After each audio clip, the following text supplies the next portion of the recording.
আসসালামু আলাইকুম। প্রিয় দেশবাসী, সকলকে জানাই আন্তরিক মুবারকবাদ। এবং যারা শহীদ হয়েছে আজকে কোঠা সংস্কার আন্দোলনের জন্য, তাদের আত্মার মাগফিরাত কামনা করছি। প্রিয় দেশবাসী, আপনারা জানেন যে আমরা আজকে খুবই দুরবস্থায় আছি। আমরা যে অবস্থায় আছি খুবই করুণ অবস্থায়।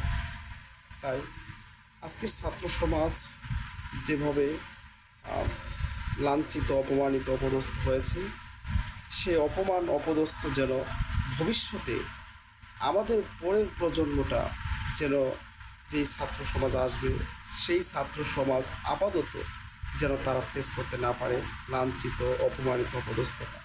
তাই সকলকে বলছি, যারা যেখানে আছেন, যে অবস্থায় আছেন, আমাদের সমাজকে বিনির্মাণ করার জন্য, রাষ্ট্রকে সংস্কার করার জন্য যে যেখানে আছেন সার্বিকভাবে চেষ্টা করুন, সার্বিকভাবে প্রয়োগ করুন, যেন আমরা আমাদের দেশকে সুষ্ঠু ও শান্তি বিরাজমান করতে পারি।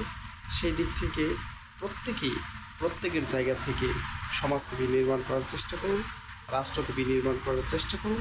সাথে পরবর্তী যে প্রজন্ম আমাদের ছাত্র সমাজ আসবে, তারা যেন তাদের জীবন, তাদের উদ্দেশ্য, তাদের লক্ষ্য যেন বাস্তবিত করতে পারে, সেই লক্ষ্যে আমাদের কাজ করতে হবে।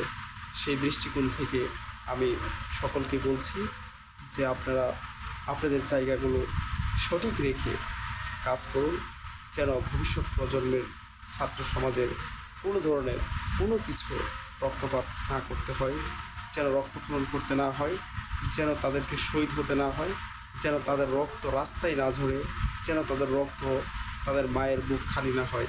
সেজন্য পরবর্তী প্রজন্মকে আমরা একটা রাষ্ট্র দিতে চাই, যে রাষ্ট্রটা থাকবে শান্তি, যে রাষ্ট্রে থাকবে নৈরাজ্যহীন, যে রাষ্ট্র থাকবে শান্তি প্রতিষ্ঠিত একটি রাষ্ট্র।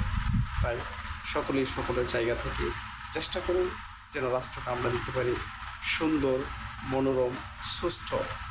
আসসালাম।